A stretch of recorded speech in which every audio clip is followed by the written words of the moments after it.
오늘 저는 여러분과 함께 항상 풍성한 삶을 사는 비결이라는 제목으로 하나님의 말씀을 선포하겠습니다.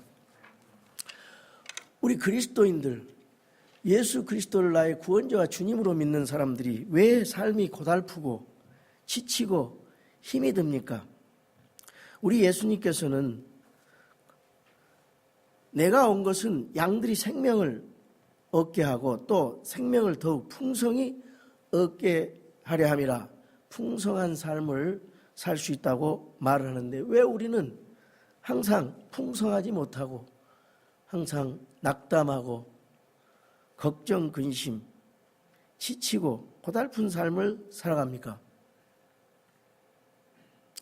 오늘 본문 말씀 이전에도 빌립보서 4장 1절에서 9절에 보니까 주를 기뻐하라, 내가 다시 말하노니 주를 기뻐하라고 말씀하면서 항상 풍성한 기쁨의 삶을 살아고 사도 바울은 우리 빌립보 성도들에게 또 오늘 우리 킹스타운 성도들에게 말씀하고 있습니다. 주 안에서 굳게 서서 주를 기뻐하라고 말씀합니다. 예수님을 믿는다고 하면서 우리들은 조그만 일에 대해서 걱정 근심하고 두려워하고 이 세상에 사는 무슨 일이 생기면 큰일 났다 하면서 이렇게 마음 졸이며 살아가는 그런 삶이 아니라 사도 바울은 감옥 속에서 주를 기뻐하라, 내가 항상 말하니 다시 말하니 주를 기뻐하라 강조하면서 풍성한 기쁨의 삶을 말씀하고 있습니다. 그러기 위해서는 이 주님께서 가까이 오시기 때문에 절제하는 마음으로 살아가라. 인간관계에서 갈등이 있게 될 텐데 그 기쁨을 빼앗아가는 그것을 위해서는 절제하는 마음, 관용하는 마음으로, 겸손한 마음으로, 그런 마음으로 살아가라. 예수님의 열매 중에서 절제는 육적인 욕망을 제어하면서 영적인 보상을 얻기 위해서 그 상을 얻기 위해서 달려가라고 하신 고린도전서 9장 24절에서 27절의 말씀처럼 여러분의 영과 또 몸을 훈련시켜서 절제할 때 그러한 관용의 마음과 겸손의 마음이 나올 수 있다는 것이죠. 우리 예수님께서 용서할 수 있는 용서의 마음, 그런 마음, 관용한 마음을 가질 수가 있고 다른 사람의 허물을 덮어주고 다른 사람들을 도와서 세워줄 수 있는 그런 여유 있는 풍성한 마음이 생긴다는 것입니다. 계속적으로 찾아오는 염려, 근심, 걱정을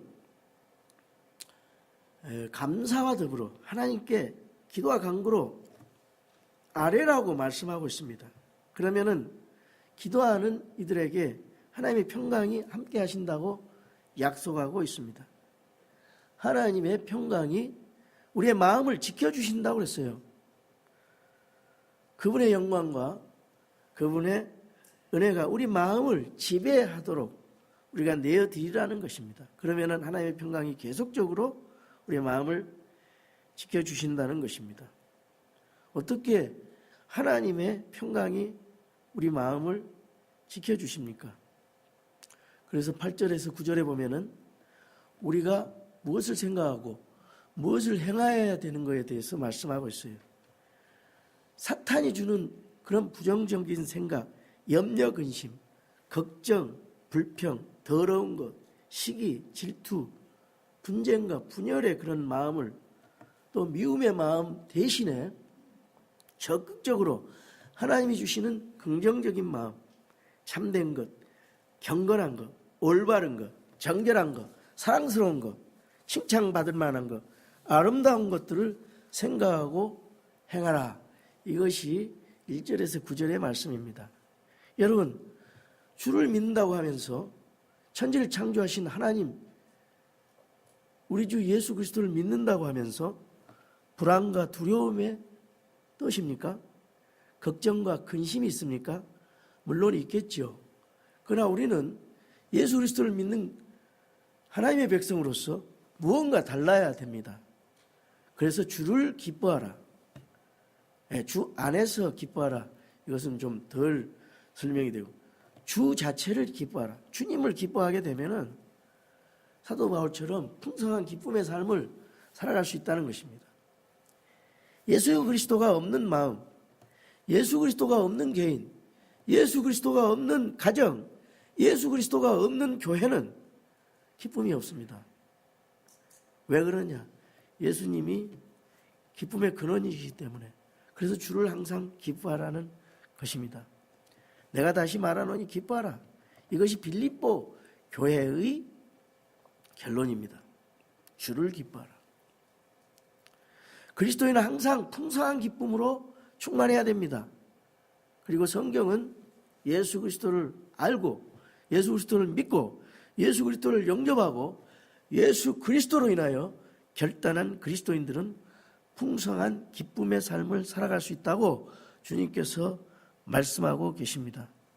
도둑이 오는 것은 다만 도둑질하고 죽이고 멸망시키려 함이거니와 내가 온 것은 양들이 생명을 얻게 하고 또 생명을 더욱 풍성히 얻게 하려 함이라. 우리 하나님의 언약의 말씀이고 우리 주 예수 그리스도의 약속의 말씀입니다. 여러분, 예수님을 믿는 사람들이라고 해서 항상 기쁨의 일만 계속 일어날까요? 그렇지 않습니다. 예수님 자신도 그런 삶을 살아가지 않았고 항상 고난과 고통의 그런 삶을 살았습니다. 사도 바울도 그런 삶을 살았습니다. 항상 고난이 뒤따랐어요. 그러면은 이 슬픔이 고난이 일어나지 않는다는 의미가 아니에요. 예수님을 믿는 사람들이 이 항상 풍성한 기쁨으로 충만한다는 말은 그러한 슬픔과 고통과 역경이 또 그러한 사건들이 우리를 위협한다 할지라도 이 풍성한 기쁨이 있다면, 주를 기뻐하는 그런 마음이 있다면 이 기쁨이 이 고난과 슬픔을 이길 수 있다는 의미입니다. 주께 주시는 하늘의 기쁨이 있을 때 우리는 이 땅의 슬픔을 이기면서 풍성한 기쁨의 삶을 살아갈 수 있다는 의미입니다. 어떻게 항상 풍성한 기쁨을 누리는 삶을 살 수 있는가? 이 세 가지 비결이 오늘 본문에 나와 있습니다. 그 첫째 비결은 만족하는 삶이라고 그랬어요. 만족하는 삶. 10절에서 13절에 보니까 이 풍성한 기쁨은 결코 무엇을 가지는 것으로 소유로 인한 것이 아니라 마음을 바꿔야 돼요. 만족으로 인한 것입니다. 스스로 만족하는 그런 삶의, 그런 마음의 삶으로 인한 것이다, 그 말입니다. 무엇을 가지는 것, 이 소유는 우리를 만족하게 할 수가 없습니다.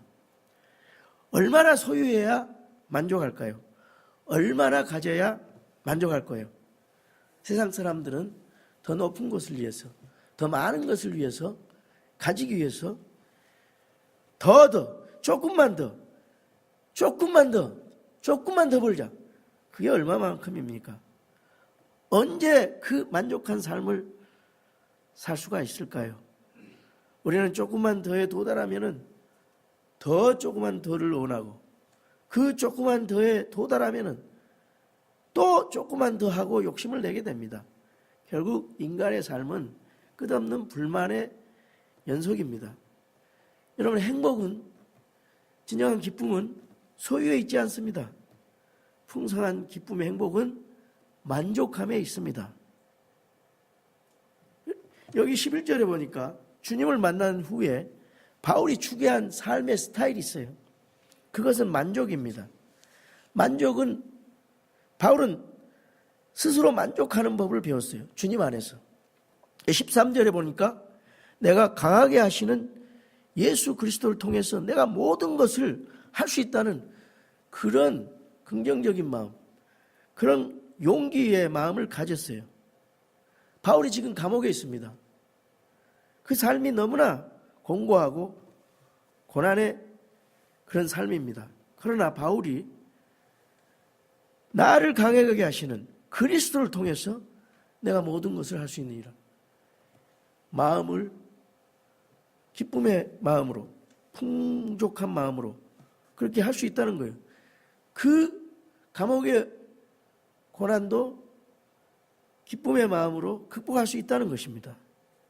내 삶이 아무리 가난해도 능력 주신 하나님을 믿고 의지하면 내 가난이 당장 부요함으로 바꿔질 수 있다는 그런 말이 아니라, 여기 그 환경을 극복할 수 있는 힘을 주신다는 거예요. 12절에 보니까 바울은 배부를 때가 있었어요. 그러나 배부름의 유혹에 빠져서 하나님을 떠나거나 죄를 짓지 않았습니다. 오히려 하나님과 바른 관계를 유지했고 그런 삶에 만족스러워했습니다. 궁핍하고 배고플 때에도 여전히 하나님을 신뢰하고 마음의 평안과 기쁨을 유지했던 것입니다. 여러분, 인생을 살다 보면은 건강할 때, 병약할 때가 있습니다. 이때에도 권능 주시는 그분의 능력 안에서 모든 것을 할 수 있다고 고백할 수 있어야 됩니다. 이 말은 건강할 때나 병약할 때나 만족해하고 승리하는 법을 배웠다는 말인 것입니다. 배부를 때나 배고플 때에도 승리했다는 말입니다. 일체 환경 속에서 만족하는 법을 배웠다는 것입니다. 주님이 그렇게 살 수 있도록 도와주셨습니다. 옛날에 우리 참 배고플 때,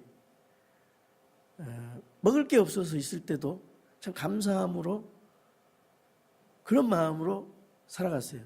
오늘날 냉장고에 풍부한 것이 있어도 항상 불만족스럽게 살아갑니다. 왜 그렇습니까? 만족하는 마음이 없기 때문입니다. 하나님의 능력은 가난을 부유로 바꿀 수가 있습니다. 그러나 가난을 감내하고 가난 속에서 승리하게 하시는 그런 마음을 하나님이 주십니다. 하나님의 능력은 병약함을 건강으로 바꿀 수 있습니다. 그러나 하나님은 때때로 그대로 두고 그 가운데서도 평강과 기쁨을 누리며 하나님을 찬양하게 하는 사람으로 삶을 다듬어 가십니다. 이것이 자족하는 삶의 비결입니다. 바울이 만족하는 삶을 살 수 있었던 비결은 삶의 기준이 소유가 아니라 예수 그리스도 그분에게 있었기 때문입니다. 그래서 바울은 빌립보서 1장 21절에 내게 사는 것이 그리스도라 그랬어요. 참으로 놀라운 고백입니다. 여러분, 내 사는 것이 재물이다, 내 사는 것이 쾌락이다, 내 사는 것이 블라블라블라 뭐 이상한 다른 세상적인 것이라면은 사도 바울은 내게 사는 것이 그리스도라 그랬습니다. 그리스도보다 소중한 것이 없으므로 어떤 상황에서도 주를 기뻐할 수 있었던 것입니다. 그래서 풍성한 기쁨의 삶을 살아갈 수가 있었습니다. 여러분, 우리에게 구원을 주시고 산 소망을 주시고 살아계신 예수 그리스도를 모시고 살아가십니까? 만일 그렇다면은 여러분의 삶의 고백이 내게 사는 것이 그리스도이시다, 그런 고백이 있기를 바랍니다. 가난해도 아파도 궁핍해도 나와 동행하시고 나를 도와주시는 그리스도로 인하여 찬양할 수가 있게 되는 것입니다. 여러분, 바울처럼 여전히 기뻐할 수 있습니까? 사도 바울은 너무나 많은 고난의 삶을 살아갔더라고요. 제가 그 대목을 한번 읽어보겠습니다. 고린도 후서 9장 23절입니다. 고린도 후서 9장 23절에 보면은 사도 바울이 복음을 전하면서 엄청난 고난의 삶을 살아가는 것을 볼 수가 있습니다. 고린도 후서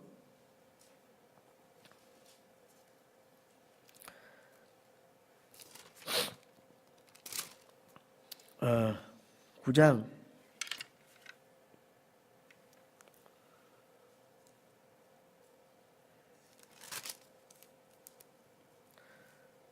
11장 고린도 후서 11장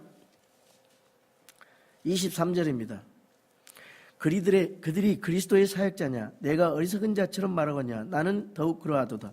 내가 수고를 더욱 넘치도록 하고 매도 지나치게 맞고 감옥에도 더 자주 갇히고 여러 번 죽을 뻔하였으니 내가 유대인들로부터 40에서 하나 뺀 매를 5번 맞았으며 3번 몽둥이로 맞고 1번 돌로 맞고 3번 파선을 당하여 한 밤과 한 낮을 깊음 속에 있었으며 자주 여행하면서 물들의 위험과 강도들의 위험과 내 동포로 인한 위험과 이교도들로 인한 위험과 도시에서의 위험과 광야에서의 위험과 바다에서의 위험과 거짓 형제들 가운데서의 위험을 당하였고 또 지치고 아프고 여러 번 밤을 새우고 굶주리고 목마르고 여러 번 금식하고 추위를 당하고 헐벗었노라.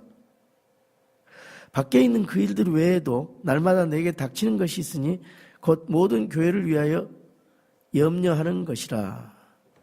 이렇게 사도 바울은 고난을 당하면서 복음을 전했지만은 항상 마음에 풍성한 마음을 가지고 기쁨의 삶을 살아가고 있었습니다. 그래서 사도 바울과 같은 그런 넉넉한 마음, 풍성한 마음을 갖기 위해서는 여러분 만족하는 삶을 살게 해달라고, 그런 마음을 갖게 해달라고 간구하시기 바랍니다. 이러한 형편 속에서, 이런 모습 속에서도 만족하면서 주로 인하여 항상 풍성하고 기쁨의 삶으로 승리하게 해달라고 기도하시기 바랍니다. 두 번째로 14절에서 19절에 보니까 항상 풍성한 기쁨의 삶을 살기 위해서는 나눔의 삶입니다. 나눔의 삶. 바울의 삶의 스타일은 나누는 삶이었어요.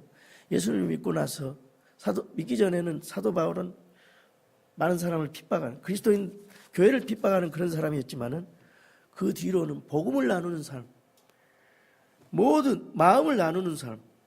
바울의 각 지역을 돌면서 목회를 하는 그런 모습, 복음을 전하는 모습을 보면 다 하나님으로부터 은혜와 사랑에 빚진 것을 나눠주는 그런 삶을, 모습을 볼 수가 있습니다.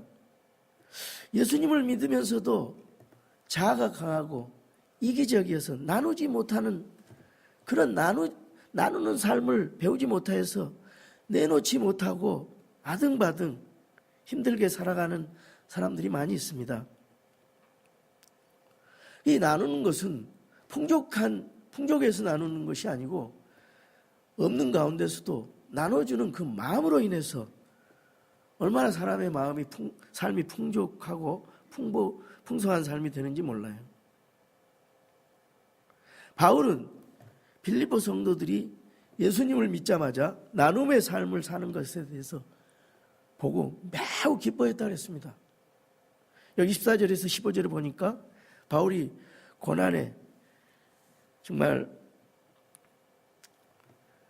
바울이 고난당하고 복음 전하면서 괴로울 때 빌립보 성도들이 함께 참여했다고 했어요.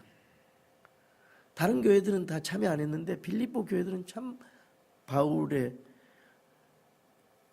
도와주는데 동참했다고, 참 잘하였다고 칭찬하고 있습니다.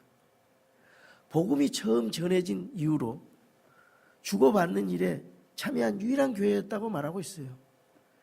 빌립보에서 복음을 전했더니 빌립보 사람들이 너무너무 기뻐했어요. 그래서 그들은 즉각적으로 복음을 나눠주기 시작했습니다. 여러분, 성경을 많이 배우고 기도를 많이 하고 열심히 예수 믿는다고 하지만은 여러분 생애를 돌아볼 때 여러분이 받은 그 복음, 단 한 사람이라도 복음을 전해서 예수 그리스도를 믿게 해가지고 복음으로 거듭난 열매를 얻는 그 단 한 사람의 영혼들이 있습니까? 한번 가슴에 손을 얹고 곰곰이 생각해 보세요. 내가 누군가에게 복음을 받았는데 나는 누군가에게 복음을 전해주지 못한 거, 이거 심각하게 받아들여야 돼요. 다른 일 다 하면서 어째서 이것만큼은 안 되는지. 여러분, 나가면은 세상 사람, 믿지 않는 사람들 천지입니다. 주변에 가서 복음을 나눠주세요. 세상 쓸데없는 얘기하지 말고 예수 그리스도를 나눠주세요. 예수 그리스도께 받은 사랑과 은혜를 나눠주십시오. 그러면 여러분들은 풍성한 삶을 살아가는 거예요. 마음이 부자해. 예수님을 나눠주는 사람은 마음이 얼마나 부자인지 몰라요. 그게요, 나눠줄 때는 조금 부담이 돼요. 그러나 나누고 나면은 그 사람이 믿게 되면은 이거는요, 말로써 형용할 수 없는 그런 기쁨이 생기더라고요. 제가 해봤어요. 저는 예수님을 믿고 초등학교 5학년 때 예수님을 믿어서 68년도 10월 31일 날 예수님을 믿고 침례를 받고 사람들에게, 친구들에게 복음을 전했어요. 그때 이제 믿은 사람들도 많이 있었는데, 성경에도 우물가의 여인이 나와요. 요한복음 4장 28절에 30절에 보면은 예수님 메시아, 사마리아 여인이 우물가에서 예수님 메시아를 만났어요. 예수님 메시아를, 그리스도를 만난 뒤에 이 여인은 익사이팅 하면서 내가 메시아를 만났다 하면서 바로 즉시로 그 도시로, 자기 마을로 들어가서 전했습니다. 그래서 성경은 이렇게 말씀합니다. 그때 여자가 자기의 물 항아리를 버려두고 자기 길로 가서 도시로 들어가 사람들에게 말하되, 와서 지금까지 내가 행한 모든 일을 내게 말한 사람을 보라. 이분은 그리스도가 아니냐 하니, 이에 그들이 도시에서 나와 그분께 나오더라. 바로 열매가 나왔어요. 바로 열매가. 그런데 예수님을 믿고 여러분 복음을 전해서 바로 열매가 나와야 됩니다. 이 사마리아 이 여인처럼. 여러분, 복음이 우리들에게 어떤 의미가 있습니까? 여러분의 삶을 바꿔버렸잖아요. 예수님을 인생의 가장 위대한 만남 아닙니까? 예, 삶의 진정한 의미를 우리가 깨달았어요. 예수님을 만나요. 삶의 보람을 느꼈습니다. 삶의 방향과 정확하게 알았잖아요. 어떻게 살아야 될지. 삶의 소망이 있었어요. 예수님을 만남으로 삶의 용기가 생겼어요. 이 복음 얼마나 소중합니까? 이걸 복음을 깨달은 그들은 복음을 전하는 바울의 선교 사역에 동참하기 원해서, 바울이 빌립보 교회를 떠날 때 그를 도왔고, 떠난 후에도 그를 도왔다고 말씀하고 있습니다. 16절에 보니까 데살로니가 지역의 선교 사역을 할 때도 헌신적으로 도왔다고 말씀하고 있습니다. 바울은 빌립보 교회 성도들의 헌신적인 이 나눔의 삶을 본보기로 소개하고 있습니다. 그러면서 고린도후서 8장 1절입니다. 고린도 교회 성도들에게 이 마케도니아에 있는 빌립보 교회 성도들의 그 헌신을 여기에 인용하고 있어요. 고린도후서 8장 1절에 3절에 보니까, 또한 형제들아, 마케도니아의 교회들의 베푸신, 마케도니아의 대표 교회가 빌립보 교회입니다. 하나님의 은혜를 우리가 너희에게 알리노니, 고난의 시련 속에서도 그들의 넘치는 기쁨과 극심한 가난이, 그들로 하여금 풍성하고 너그러운 선물을 넘치도록 하게 하였도다. 그들도 풍성한 가운데 한 게 아니라 참 힘든 가운데서도, 극심한 가난 속에서도 이렇게 나눴다, 그 말입니다. 내가 증언하노니 그들이 힘 닿는 데까지 했을 뿐 아니라 참으로 힘에 넘치도록 자원하여 하였고, 성경은 그렇게 기록하고 있습니다. 고린도 교회 편지하면서 나눔의 삶을 본받아야 할 아름다운 교회의 모습을 소개하고 있습니다. 또 이 마케도니아 교회들은, 빌립보 교회는 예루살렘 교회 기근이 들었을 때, 그래서 성도들이 굶주렸어요. 구제헌금을 보내주었다고 그랬습니다.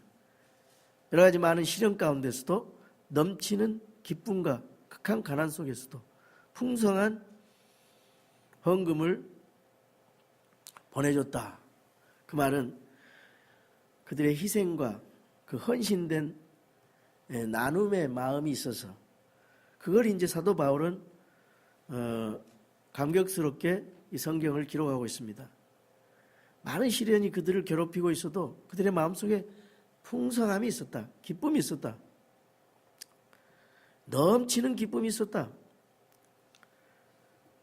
주님이 살아계시는 그리스도의 삶이 바로 그래야 된다고 교훈하고 있습니다.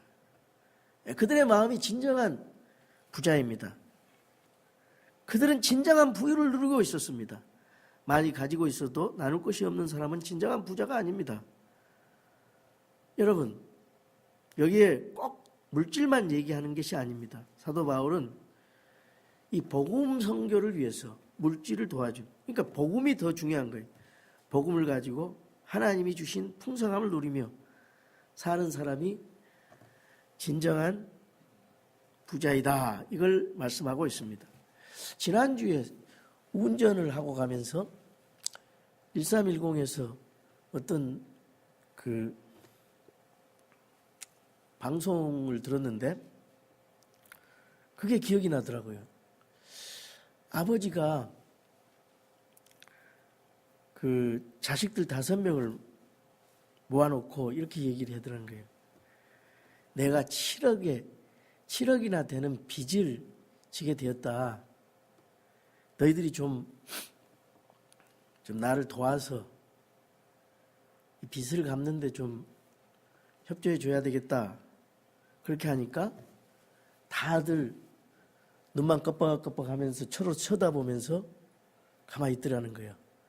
그러니까 거기서 제일 어렵게 사는 아들이 5천만 원을 썼어요. 아버지, 제 5천만 원 갚겠습니다.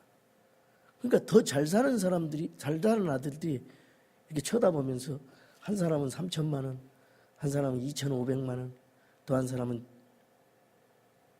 1,500만 원, 1,000만 원 그렇게 쓰더라는 거예요. 7억 빚을 갚는데 부족하지요. 근데 아버지가 그 다음에 다시 웃으면서 내가 사실은 돈이 7억이 있는데 니네들이 써놓은 그 금액의 5배를 다 나눠줄 것이다. 그런 말을 했어요. 이게 무엇을 말하는 것입니까? 우리 마음이 좀 풍성하라 그 말이에요. 나누는 마음을 가지라 이 말이죠. 잘 사는 사람들 수 있도록 그 나누는 마음이 적어요. 미국에 잘 사는 사람들은 사회에서 받은 것을 그대로 사회에다 환원하는 그런 정신이 있습니다. 제가 다니던 유한공고 유일한 박사가 우리 한국에서 첫 번째 제약회사 유한양행을 했는데 시작을 했는데 백성들이 건강 병이 걸리고 그러니까 그 제약회사를 썼어요. 설립했어요. 1909년도에 미국에 와가지고 공부를 해서 한국에 돌아가가지고 유한 중고등학교, 대학교 설립하고 이제 유한양행 하면서 다 무료로 공부를 시키고 그랬습니다. 그 자식들한테 한 사람도 그 자식한테 자기 재산을 넘겨주지 않았어요. 다 사회에 환원하고 죽었습니다. 이런 마음들,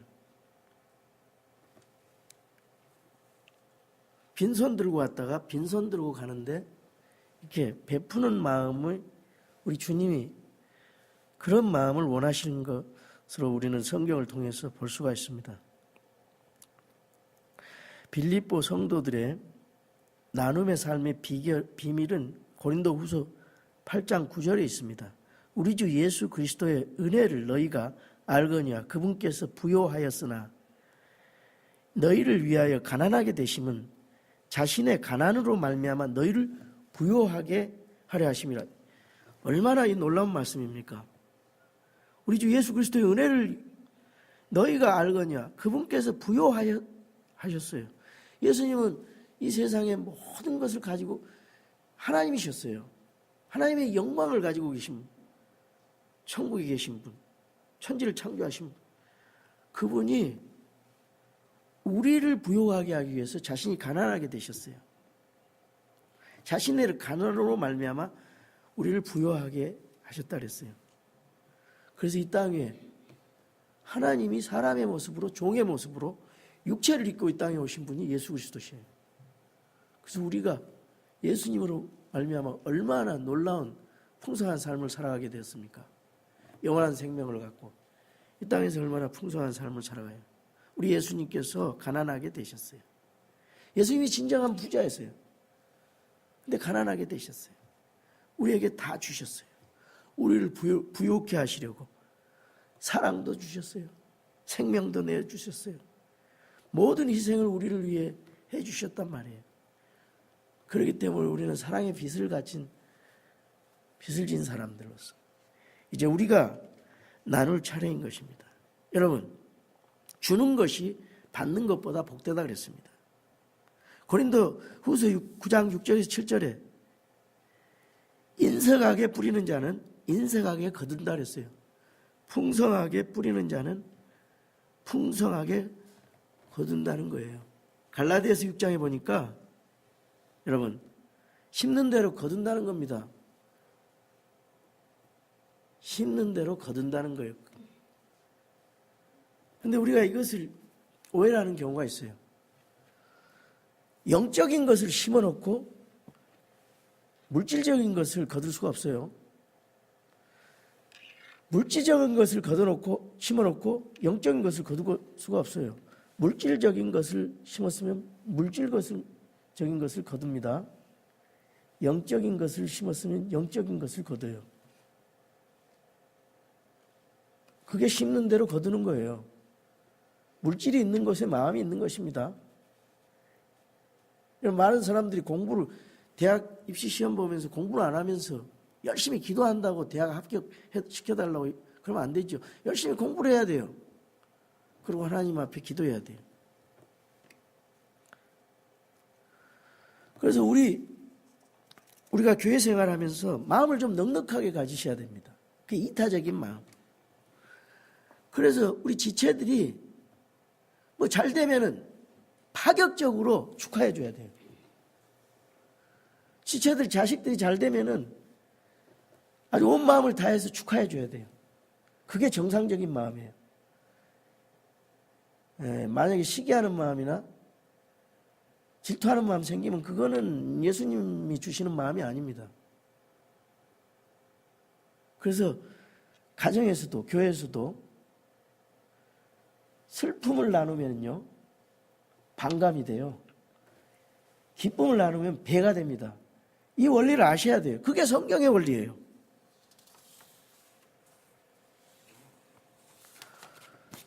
물질적인 것은 여러분 그렇다 치고 복음을 나누십시오.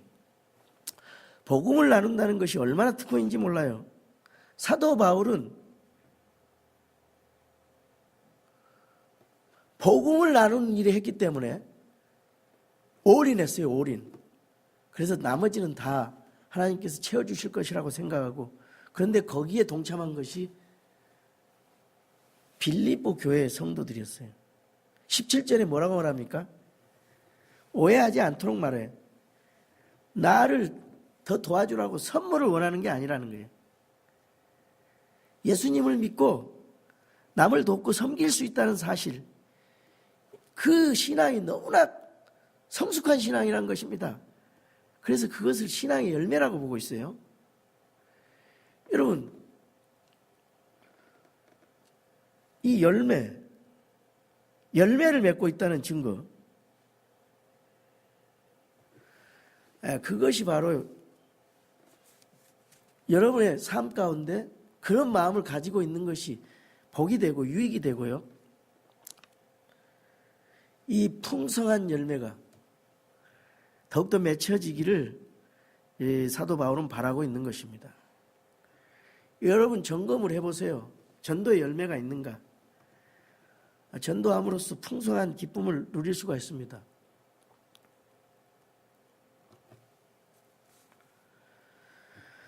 (18절에) (19절에) 보니까 내게는 모든 것이 있고 또 풍부하다 그랬어요. 감옥에서 이거 할 소리가 아니죠. 근데 사도 바울은 내게는 모든 것이 있고 또 풍부하다. 내게는 더 이상 도움 받을 것이 없다. 여러분이 복음을 위해서 나눔의 삶을 사는 것은 하나님을 뭐라 그랬어요? 매우 기쁘시게 한 것이다.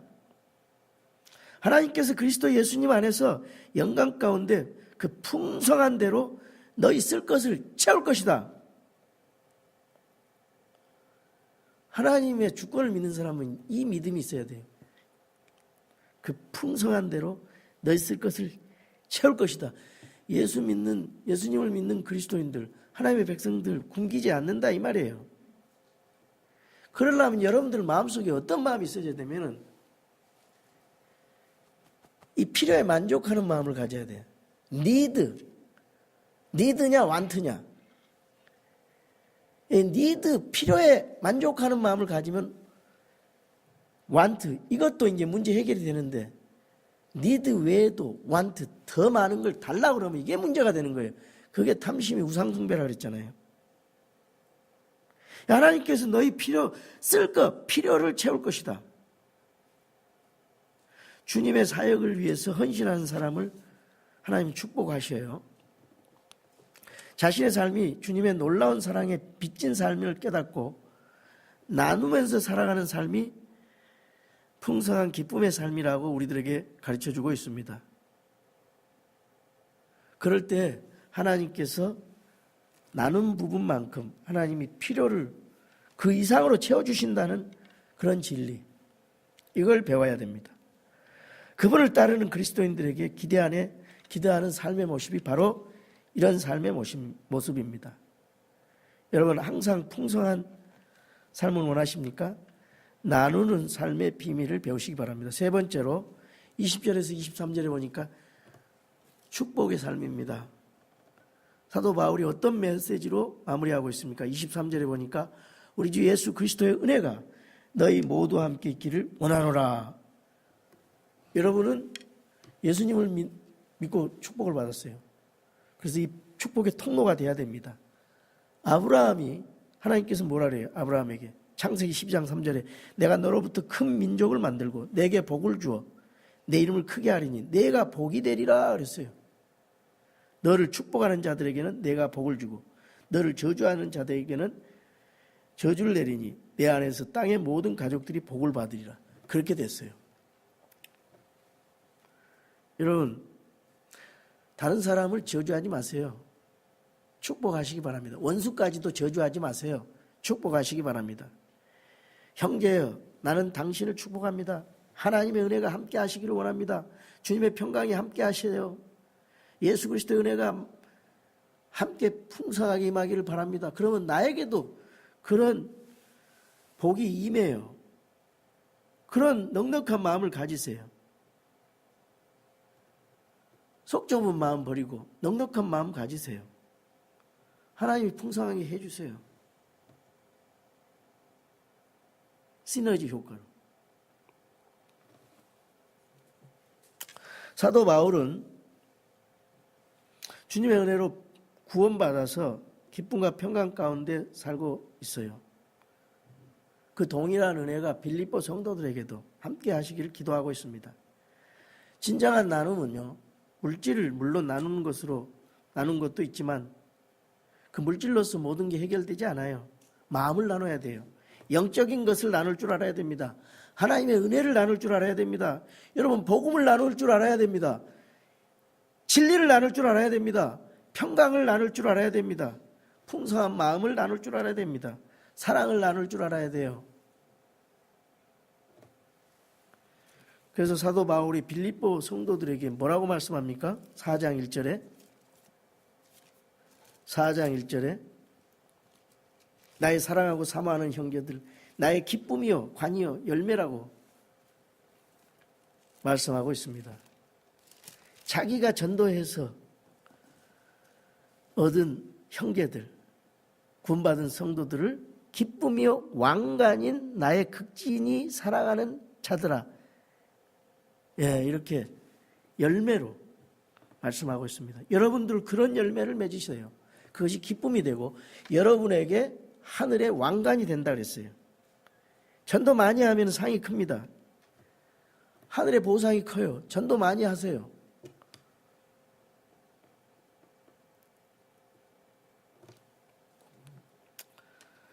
이렇게 사도 바울이 축복할 수 있었던 것은 바울이 그들에게 복음을 전하고 또 그들이 신앙이 잘 자라도록 도왔기 때문입니다. 바울은 천국에 가서 빌립보 성도들을 만나서 주님께 그렇게 말했을 것입니다. 사랑하고 사모하는 나의 형제들, 나의 기쁨이요 왕관인 나의 형제들, 끌어안고 얼싸 끌어안고 기쁨의 눈물을 흘렸을 것입니다.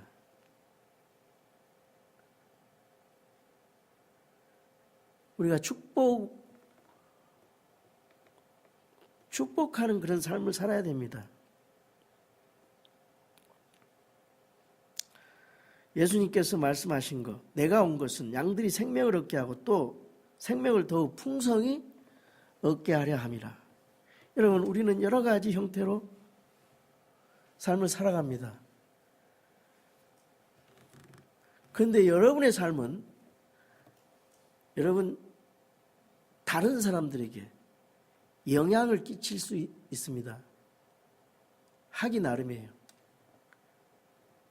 여러분, 그리스도인들은 영향을 끼치는 삶을 살아가야 돼요. 이웃을 물질로 돕고 손길로 돕는 것도 필요하지만 무엇보다도 복음을 전함으로써 그들에게 영원한 생명을 줄 수가 있어요. 영원한 생명이 제일 먼저 우선적이에요. 그것이 다른 사람에게 행복한 삶을 나눠주는 거예요. 풍성한 삶을 나눠주는 것입니다. 항상 기쁨의 삶을 살아가게 하도록 나눠주는 것입니다. 여러분, 풍성한 삶을 살기 위해서는 축복하는 삶을 살아가세요. 만족하는 삶을 살아가세요. 나누는 삶을 살아가십시오. 이것이 바로 성경이 말하는 주님의 사랑, 주님 사랑, 이웃 사랑의 실천의 삶입니다. 만나는 사람마다 축복의 메시지를 나누시기 바랍니다. 주님의 은혜가 여러분에게 함께 하시기를 바랍니다.